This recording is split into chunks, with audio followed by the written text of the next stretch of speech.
আল্লাহর জ্ঞানী মানুষরা সমুদ্রের মতো হয়, তাদের ভিতরে অনেক জ্ঞান থাকে, কিন্তু তারপরেও তারা শান্ত থাকে, বিনয়ী থাকে। আর যাদের ভিতরে সম্পদ কম তাদের লাফালাফি বেশি। কথা বুঝতে পারছেন? সাগর এত শক্তিশালী হওয়া সত্ত্বেও আপনি তার সামনে গিয়ে দাঁড়ালে সে আপনার পা ধুয়ে দেয়। আল্লাহ বিনয়ী মানুষ এমনই হয়, অনেক শক্তিশালী হওয়া সত্ত্বেও, সম্পদশালী হওয়া সত্ত্বেও তারা আপনার পা ধুয়ে দিক। অনেক শেখার আছে, অনেক কিছু। সাগর সম্পর্কে অনেক আয়াত আছে কোরআনে।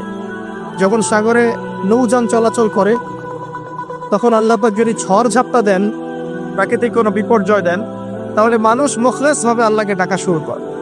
যখন সে সেখান থেকে উদ্ধার পায়, আল্লাহ পাক উদ্ধার করে দেন, বিপদ থেকে বাঁচিয়ে দেন, আবার সে আল্লাহর সাথে শিরক করা শুরু করে।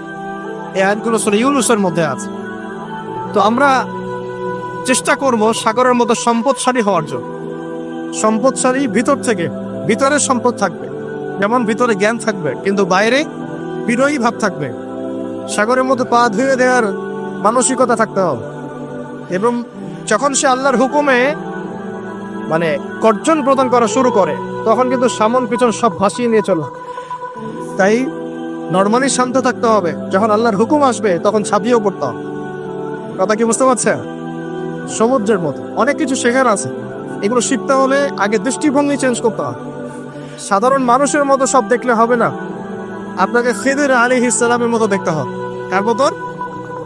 মুসা আলাইহিস সালাম বলছেন যে নৌকা ফুটা করলেন কেন? সূরা কাহফ কেউ পড়েছেন? সূরা কাহফ পড়েছেন তো? নবী মুসা আলাইহিস সালাম বলছেন নৌকা ফুটা করলেন কেন? তিনি বলছেন নৌকা ফুটা না করলে জলদস্যু নিয়ে চলে যেত। মুসা আলাইহিস সালাম বলছেন নিষ্পাপ বাচ্চাকে হত্যা করলেন কেন? খিদির আলাইহিস সালাম বলছেন এই বাচ্চাকে হত্যা না করলে এই বাচ্চা বড় হয়ে বড় কাফের হতো, পিতা মাতাকেও কাফের বানাত। মুসা আলাইহিস সালাম বলছেন এই দেয়াল কেন নির্মাণ করলে পারিশ্রমিক ছাড়াই? তিনি বলছেন দেয়াল নির্মাণ না করলে এর নিচে থাকা সম্পদ, এতিম বাচ্চাদের সম্পদ মানুষ নিয়ে চলে যেত। তিনটা প্রশ্নেই মুসা আলাইহিস সালাম বাইরের চোখ দিয়ে দেখেছেন, খিদির আলাইহিস সালাম তার ভিতরের চোখ দিয়ে দেখেছেন। এই যুগে যদি আপনি ফিতনা চিনতে চান, সভ্যতাকে চিনতে চান, তাদের প্ল্যানগুলো বুঝতে চান, স্বাভাবিক দৃষ্টিভঙ্গি দিয়ে দেখলে হবে না, ভিতরের চোখ দিয়ে দেখা শিখতে হবে। এটা সবচেয়ে বড় কথা আজকের মাহফিল। দৃষ্টিভঙ্গি চেঞ্জ করতে হবে, তারপরে আপনি ফিতনা ধরতে পারবেন, সমাধানও খুঁজে বের করতে পারবেন ইনশাআল্লাহ। তবে বাস্তবতা কি জানেন? বাস্তবতা হচ্ছে খিদির আলাইহিস সালামের মতো মানুষদেরকে এই সমাজ মূল্যায়ন করেন। যাদের মধ্যে খিদিরের মতো অন্তর্দৃষ্টি আছে তাদেরকে সমাজ মূল্যায়ন করে না, তাদেরকে মানুষ বলে পাগল। যেমন নবী সাল্লাল্লাহু আলাইহি ওয়াসাল্লামকেও মানুষ বলেছিল মাজনুন, পাগল হয়ে গেছে। নবী সাল্লাল্লাহু আলাইহি ওয়াসাল্লামকে মানুষ বলছে সাহেব, জাদুকর, মাজনুন, ফারিকুল জামাআ, বলছে সাবেঈ, কত কথা বলছে। আল্লাহ পাক আমাদের সবাইকে কোরআন সুন্নাহ ভিত্তিক জ্ঞান অর্জন করার তৌফিক দেয় এবং খিদির আলাইহিস সালামের মতো অন্তর্দৃষ্টি লালন করার তৌফিক দেন। এই মহাসাগরের অস্তিত্ব আছে যেটা কুরসির উপরে, এর উপর আল্লাহ রাব্বুল আলামিনের আরশে আজিম, যেটাকে টেনে নিয়ে আসবে কতজন ফেরেশতা? 8 জন। আগে হাদিসটা শুনি। আল্লাহ পাক বলেছেন, দুঃখিত, নবী সাল্লাল্লাহু আলাইহি ওয়াসাল্লাম বলেছেন কিয়ামতের মাঠে আল্লাহ পাক 7 শ্রেণীর মানুষকে এই আরশের ছায়ায় ছায়া দিবেন। কত শ্রেণী? যুবক ভাইরা হাদিসটা খুব ভালো করে শোনেন, কারণ এখানে সবগুলো হওয়ার মতো সম্ভাবনা আপনার আছে। 7টা শ্রেণী অন্তর্ভুক্ত হওয়ার সম্ভাবনাই যুবকদের আছে, সবার নাই। 1 নম্বর হচ্ছে ন্যায়পরায়ণ শাসক। সুযোগ আছে তো? শাসন ক্ষমতা খারাপ কিছু না, কিন্তু শাসন ক্ষমতা পেয়ে যদি মানুষ ন্যায় বিচার করে ভালো, যদি জুলুম করে তাহলে আল্লাহর সামনে জবাবদিহি করতে হবে। 2 নম্বর সেই ব্যক্তি যার অন্তর মসজিদের সাথে ঝুলন্ত থাকে। কার সাথে? মোবাইলের সাথে না। কার সাথে? এখন অন্তর কার সাথে ঝুলন্ত থাকে? মোবাইলের সাথে।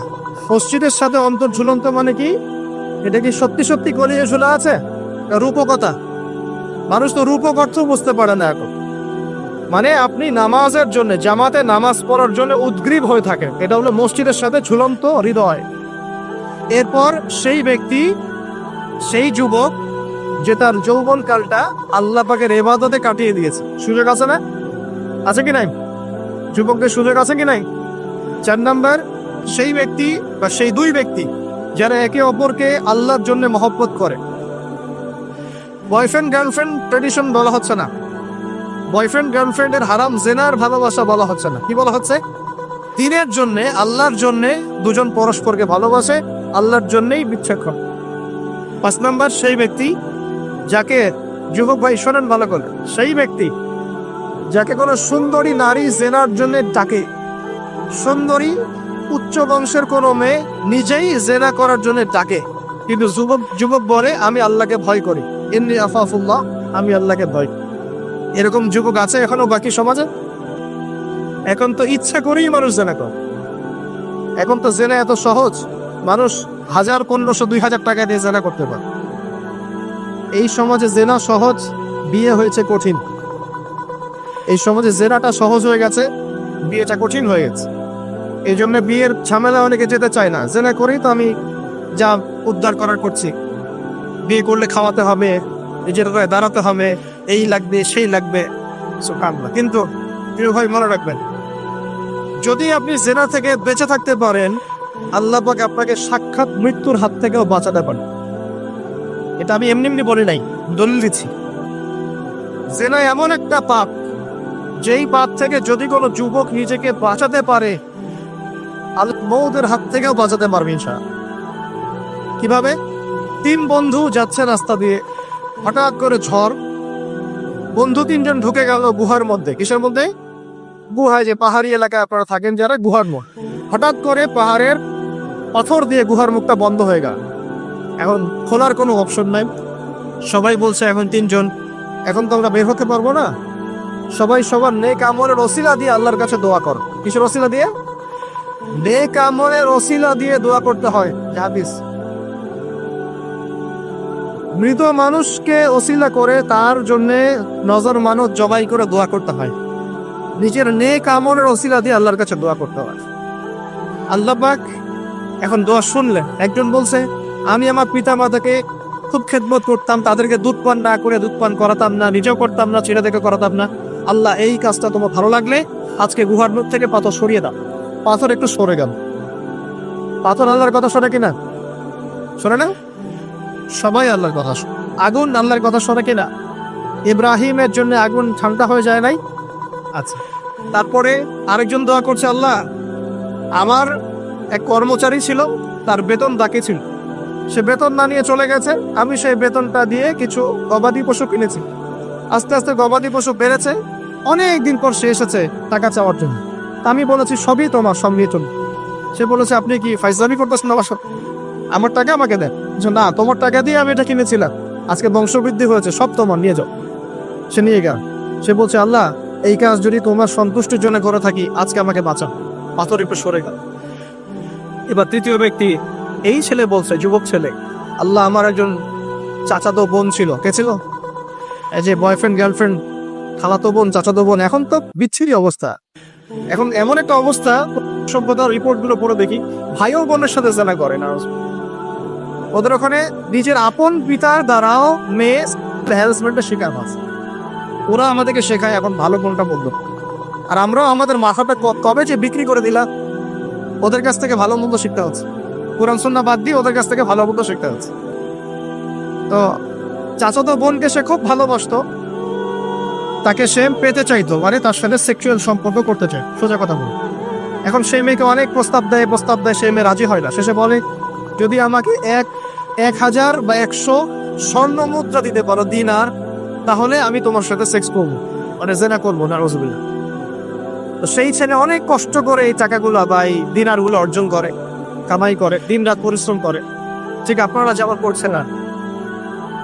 তো এরপর সে তার স্বর্ণ মুদ্রা দেয়, দিয়ে বলে যে এখন আমাকে আমার কাজ করতে দাও। তখন সেই মেয়ে রাজি হয়। ঠিক যে মুহূর্তে তারা সেক্সুয়াল সম্পর্কটা করবে, ঠিক ওই মুহূর্তেই এই মেয়ে বলে ওঠে, হে আল্লাহর বান্দা, আল্লাহকে ভয় কর। আমি সারা জীবন আমার সতীত্বকে ধরে রেখেছি, কাউকে দেইনি। আমি কারোর সাথে এরকম অন্যায় করি নাই, আমি খারাপ মেয়ে নই, তুমি আমার ইচ্ছুটা নষ্ট করো না। কে বলছে কথা? মেয়ে। ওই অবস্থা থেকে কি একটা ছেলের উঠে আসা সম্ভব? এটা কি এতটাই সহজ? এটা কিন্তু সহজ না। সত্যি কথা বলতে এই বিষয়টা কিন্তু এতটাও সহজ না। যারা অবিবাহিত তারা হয়তো বুঝতে পারবে না, বিবাহিতরা বুঝতে পারছে। তো ওই অবস্থা থেকে সেই টাকাগুলো না নিয়ে সেই স্বর্ণমুদ্রা মেয়েকে দিয়ে ওখান থেকে সে ছেলে উঠে আসে আল্লাহর ভয়ে। সে এখন গুহার মধ্যে আটকা পড়েছে, আল্লাহকে বলছে, আল্লাহ ওই দিন ওই কাজ যদি তোমার সন্তুষ্টির জন্য করে থাকি, আজকে আমাকে মৃত্যুর হাত থেকে বাঁচাও। সমস্ত পাথর দপদপ করে সরে গেল। এটা কিন্তু কোনো গাল গল্প না, এটা বনু ইসরাইলের ঘটনা, সত্য ঘটনা। এই হাদিস থেকে আমি আপনাকে দলিল দিচ্ছি যে যদি জেনার মতো পাপ থেকে আমি সরে আসতে পারি, সাক্ষাৎ মৌত থেকে আল্লাহ বাঁচাতে পারে। প্রিয় ভাই, সেই যুবক আরো সে ছায়া ছায়া পাবে যে তার যৌবন কালটাকে আল্লাহর পথে কাটিয়েছে, এবং যাকে কোনো সুন্দরী মেয়ে জেনার জন্য আহ্বান করে, সে বলে আমি আল্লাহকে ভয় করি। আমরা তওবা করি, আমরা কোনো প্রকার জেনার পাবে যাবো না। যদি হারাম কোনো সম্পর্ক থেকে থাকে, আজকেই এই নাম্বার ডিলিট করে ফেলতে হবে। আল্লাহ পাক তৌফিক দেন। ডিলিট করার আগে আবার ফোন করে বলেন না যে আজকে থেকে আর কথা বলবো, তাহলে এই কথা আর কোনোদিন শেষ হবে না। একবারই বন্ধ, ডিসকানেক্টেড। কার জন্য? আল্লাহর জন্য।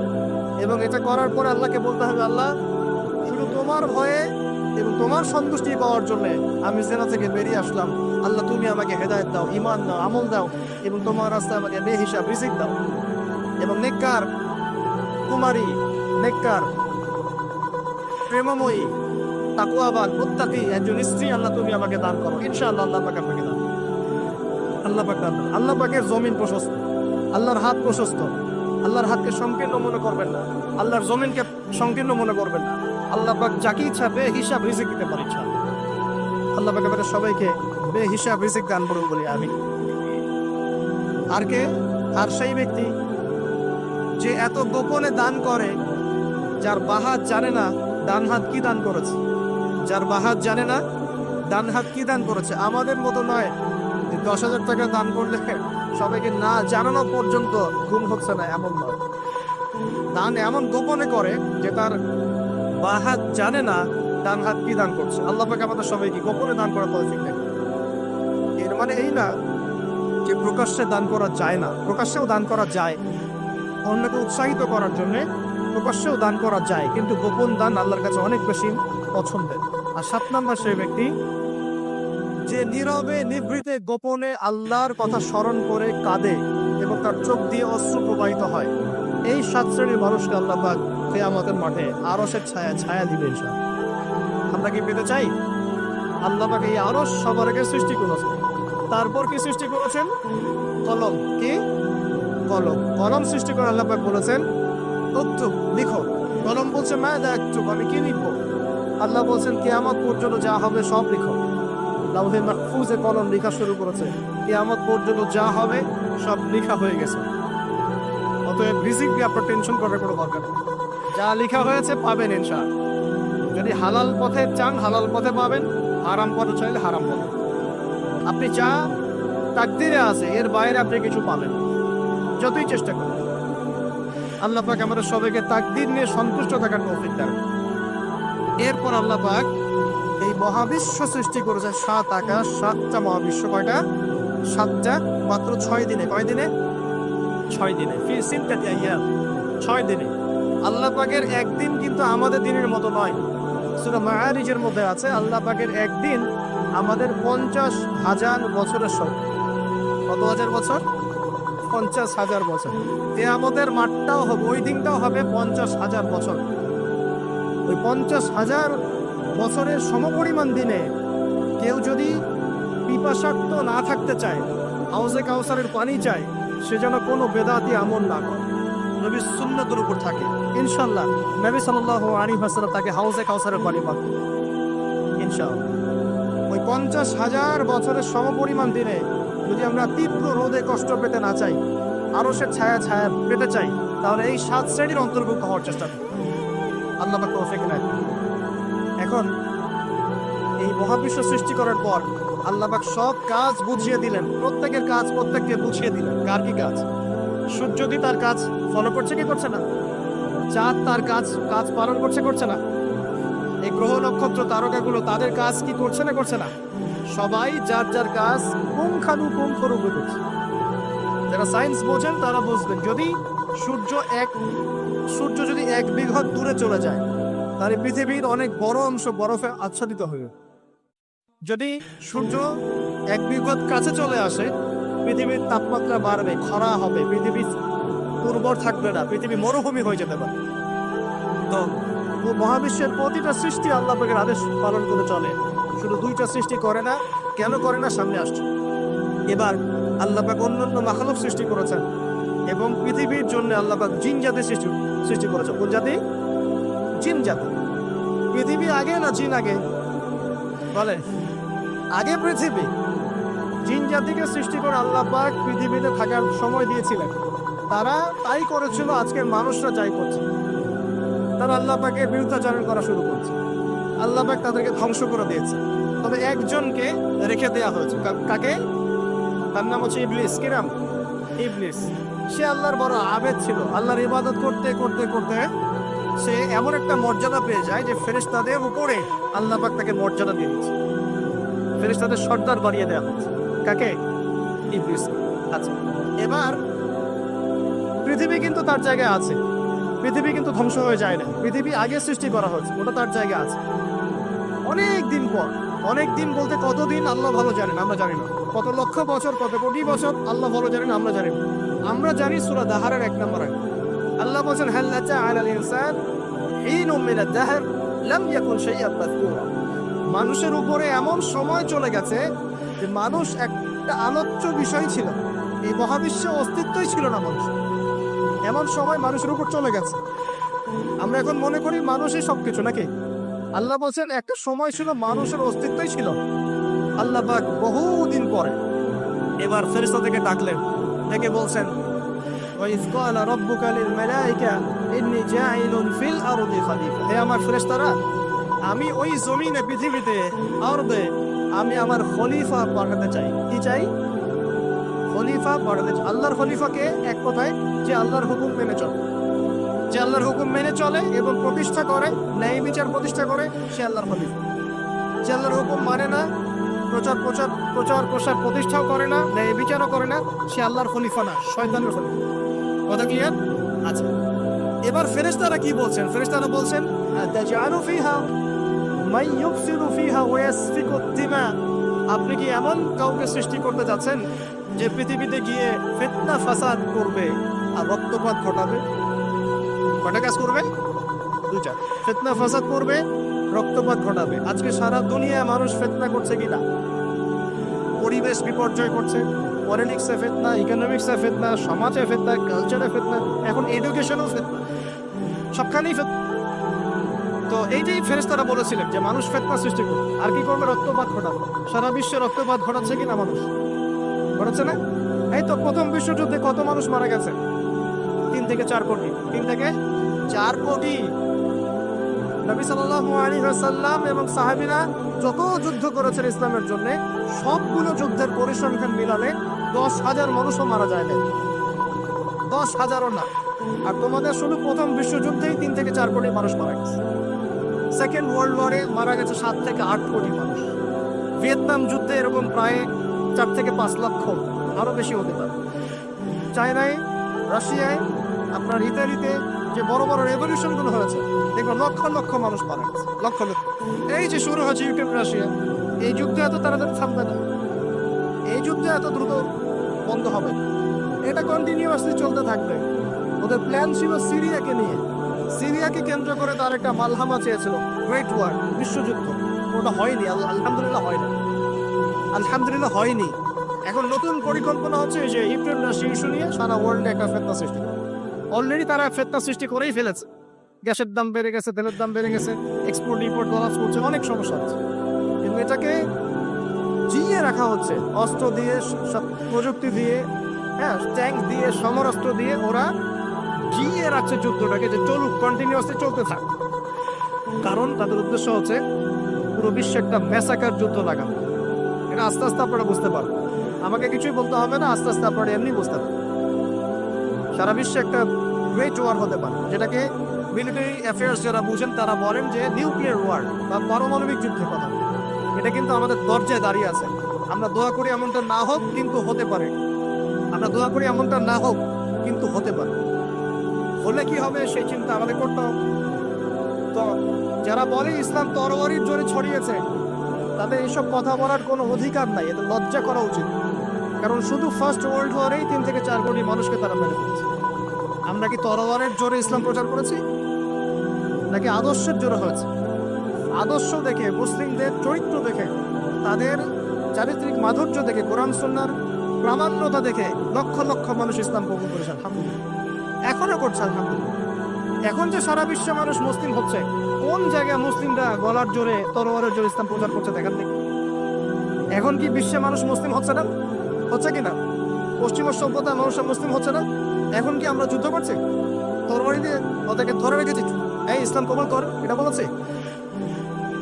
প্রিয় ভাইরা, এটা বলতে চাচ্ছিলাম, ফেরেশতারা বলেছেন রক্তপাত ঘটাবে আর ফাসাদ সৃষ্টি করবে। তারা কি সঠিক না ভুল?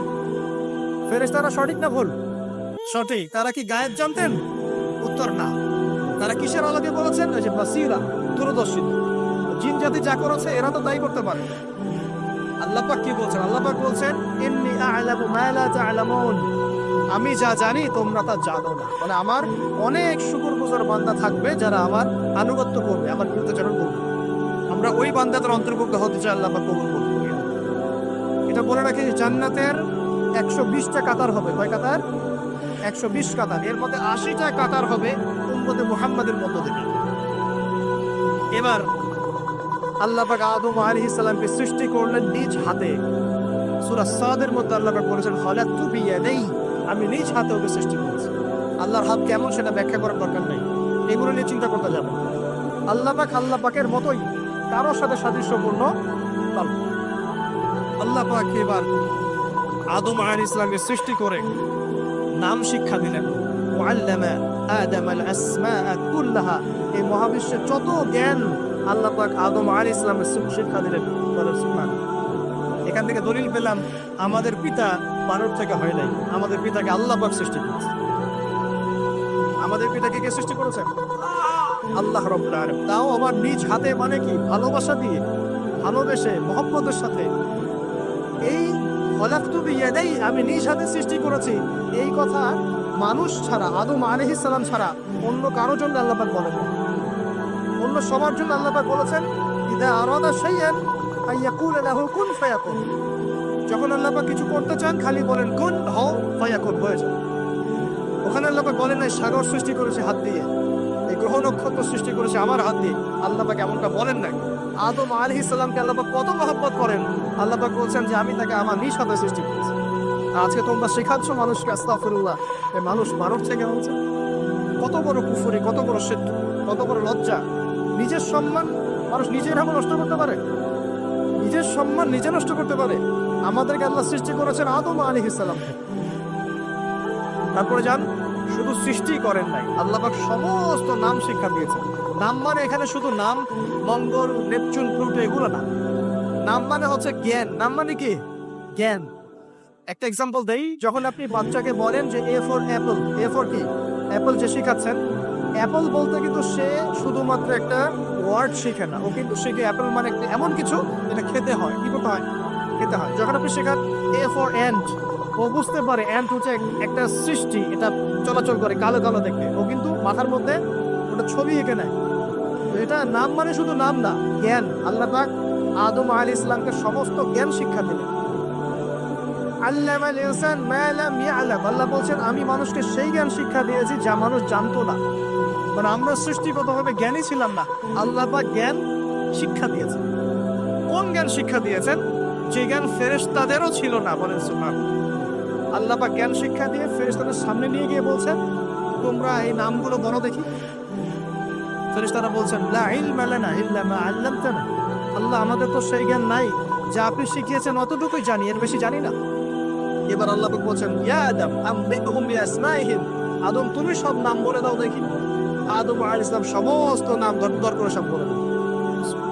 আমাদের পিতা জ্ঞানী ছিলেন না? ছিলেন না। আল্লাহ পাক নিজে তাকে জ্ঞান শিক্ষা দিয়েছে। আর আমরা বলছি মানুষ আস্তাগফিরুল্লাহ অন্য প্রাণী থেকে আসছে।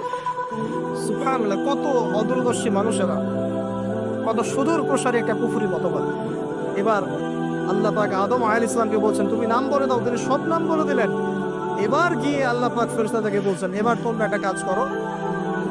ইয কুলনা লিল মালাইকাতি ইসজুদু লি আদম, তখন আল্লাহ পাক বলছেন আমি ফেরেশতাদেরকে বললাম তোমরা সবাই এখন আদমকে সিজদা করো, বলে সুবহানাল্লাহ।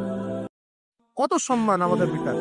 মহাবিশ্বে ফেরেশতাদের সামনে আল্লাহ পাক তাকে সিজদা করালেন ফেরেশতাদেরকে দিয়ে। ফাসাজাদু, সবাই সিজদা করলো, ইল্লা ইবলিস। কে সিজদা করলো না? ইবলিস। এখানে একটা বিষয় মনে রাখেন, আমাদের পিতাকে কিসের কারণে সম্মানিত করা হয়েছে? শারীরিক গঠন, চেহারা সৌন্দর্য, টাকা পয়সা, রিজিক, কোনটার কারণ? এইটাই মনে রাখবেন। মুসলিম উম্মাহ যদি আজকে সারা বিশ্বের নেতৃত্ব দিতে চায়, সবাইকে জ্ঞানী হতে হবে, জ্ঞানের বিপ্লব ঘটাতে হবে। বলেন আমিন। এই জ্ঞানের বিপ্লব ঘটাতে পারলে ইনশাআল্লাহ মুসলিম উম্মাহ আবার সেই জায়গায় যাবে যেখান থেকে আমরা এসেছি। জ্ঞান ছাড়া আমরা কিছু করতে পারবো। আর এই জ্ঞান মানে শুধু একমুখী শিক্ষা নয়, জেনারেল শিক্ষা, ইসলামিক শিক্ষা, এই দুটাকে হারমোনিয়াসলি কম্বাইন্ড করতে হবে, করে এমন জ্ঞান অর্জন করতে হবে যে জ্ঞান দিয়ে বিশ্বকে আমরা চ্যালেঞ্জ করতে পারবো। এটাই এই বিশ্বের সবচেয়ে বড় চ্যালেঞ্জ এখন। মুসলিমদের সবচেয়ে বড় চ্যালেঞ্জ এখন এটাই, ইসলামিক শিক্ষা এবং জেনারেল শিক্ষাকে একত্রিত করে এমন প্রজন্ম তৈরি করা যে প্রজন্ম আগামী দিনে উম্মাহকে নেতৃত্ব দেবে। এই একটা কাজ যদি কেউ করে যেতে পারে, আল্লাহ পাক তৌফিক দেয়। আমরা দোয়া করে আল্লাহ পাক এমন নেতা আমাদের উপরে নিয়ে আসুক যারা এরকম প্রজেক্ট লঞ্চ করতে পারে। বলেন আমিন। দোয়া করতে কোনো সমস্যা? অথবা যদি কেউ হাল না ধরে, আল্লাহ পাক যেন এমন কিছু মানুষ তৈরি করে দেন যারা এই জ্ঞানতাত্ত্বিক বিপ্লব নিয়ে কাজ করবে। এটা সবচেয়ে ইম্পর্টেন্ট কাজ এখন। না হলে আজকে থেকে 20-30 বছর পরে এই প্রজন্মকে আপনি আর খুঁজে পাবেন। দেখবেন এমন প্রজন্ম চলে আসছে যারা বলবে আল্লাহর সাথে আমাদের কোনো সম্পর্ক নাই, নামাজ পড়বে না, রোজা রাখবে না, যাকাত দিবে না, আল্লাহকে চিনবে না। দেখে নিন, আমরা দোয়া করি এমনটা না হোক, কিন্তু যদি আমরা হাল ছেড়ে দিই এখন, এমনটাই হবে। এটা খিদিরের দৃষ্টিভঙ্গিতে আপনাদেরকে বললাম, জ্ঞানতাত্ত্বিক রেভলিউশন দরকার। যদি কেউ কোনো উদ্যোগ না গ্রহণ করে, অ্যাটলিস্ট বাসায় পারিবারিকভাবে হলেও আপনাকে শেখাতে হবে সম্ভব, কোনো অপশন নাই। এবার ফাসাজাদু, সবাই সিজদা করেছে, ইল্লা ইবলিস। ইবলিস করে নাই। কেন করছে না? ইবলিসের সমস্যাটা কি? ইবলিসকে আল্লাহ পাক জিজ্ঞাসা করছেন, মা মানাআকা আল্লা তাসজুদা ইযা আমারতুক। আমি তোমাকে আদেশ করলাম আদমকে সিজদা করতে, কে তোমাকে নিষেধ করলো সিজদা করতে? ইবলিস বলছে, বেশি চালাক, বেশি বোঝে যারা, অতিরিক্ত বুদ্ধিজীবী। ইবলিস ছিল বেশি বুদ্ধিজীবী। ইবলিস ছিল কি? অতিরিক্ত মাত্রার বুদ্ধিজীবী। আছেন আমাদের সমাজের এরকম কিছু মানুষ। ও বলছে খালাকতানি মিন নার, আমাকে সৃষ্টি করেছেন আগুন দিয়ে। আগুন তো সুপিরিয়র মাটির চাইতে। ও খালাকতাহু মিন তিন, আর আপনি এই আদমকে সৃষ্টি করেছেন মাটি থেকে, কাদা মাটি দিয়ে। আমি কেন আদমকে সিজদা করতে চাই? যুক্তি, অতি যুক্তিবাদী, অতি বুদ্ধি। আল্লাহ পাক বলছেন ফাখরুজ মিনহা ফাইন্নাকা রাজিম, এখান থেকে বের হয়ে যাও, তুমি অভিশপ্ত। ফাইন্না আলাইকা লা'নাতা ইলা ইয়াউমিদ্দিন, আমার আদেশ লঙ্ঘন করার কারণে কিয়ামত পর্যন্ত তোমার উপর লানত, অভিশাপ বসবে। আল্লাহ পাক তাড়িয়ে দিলেন একদম থ্রোন অ্যাওয়ে। আমরা বলি না আউযু বিল্লাহি মিনাশ শাইতানির রাজিম? রাজিম শব্দের মানে হচ্ছে বিতাড়িত, থ্রোন অ্যাওয়ে, কাস্ট, যাকে অভিশাপ করা হয়েছে। এবার ভালো করে শোনেন প্রিয় ভাই, ইবলিসের স্টেটমেন্ট গুলো শোনেন। এবার ইবলিস বলছে রব্বি আনজিরনি ইলা ইয়াউমি ইউবআসুন। এই স্টেটমেন্টটা ভালো করে শোনেন। ইবলিস বলছে রব্বি, হে আমার রব। ইবলিস বলছে রব্বি, হে আমার রব। ইবলিস বলছে রব্বি, হে আমার রব, আমাকে অবকাশ দিন। আনজিরনি, আমাকে অবকাশ দিন। ইলা ইয়াউমি ইউবআসুন, কিয়ামত দিবস পর্যন্ত। ইবলিস আল্লাহকে বিশ্বাস করে কি করে না? ইবলিস আস্তিক না নাস্তিক? বলেন। ইবলিস বলছে রব্বি। রব্বি মানে কি? হে আমার রব। রব্বি মানে রব না, রব্বি মানে আমার রব। রব্বুন মানে রব, রব্বুহু তার রব, রব্বুহুম তাদের রব, রব্বুকা মানে তোমার রব, রব্বুকুম মানে তোমাদের রব। রব্বি মানে কি? আমার রব। রব্বুনা আমাদের রব। এটা গ্রামার, বুঝতে পারছেন? ইবলিস বলছে রব্বি মানে কি? হে আমার রব, আনজিরনি, আমাকে অবকাশ দিন, ইলা ইয়াউমি ইউবআসুন, কিয়ামত দিবস পর্যন্ত। ইবলিস আস্তিক না নাস্তিক? তাহলে এখন বলেন তো, আমরা যারা দুনিয়াতে আল্লাহকে অস্বীকার করছি তারা ইবলিসের চেয়ে বড় না ছোট? দলিল দিলাম তো, নাকি এমনি এমনি বললাম? আচ্ছা, আল্লাহ পাক বলছেন যাও, ফাইন্নাকা মিনাল মুনজারিন, তোমাকে অবকাশ দেয়া হলো। কারণ কিয়ামত পর্যন্ত সময় আল্লাহর কাছে খুব বেশি কিছু, এক দিনেরও কম, অল্প সময়, একটা সকাল একটা সন্ধ্যার মতো। ঠিক আছে, দিলাম, যাও। এবার ইবলিস চ্যালেঞ্জ করছে। এই চ্যালেঞ্জটা আমাদের সবাইকে মনে রাখতে হবে। সারা জীবন ইবলিসের এই স্টেটমেন্টটা মনে রাখতে হবে। সেটা কি? ইবলিস বলছে ফাবিমা আগাওয়াইতানি,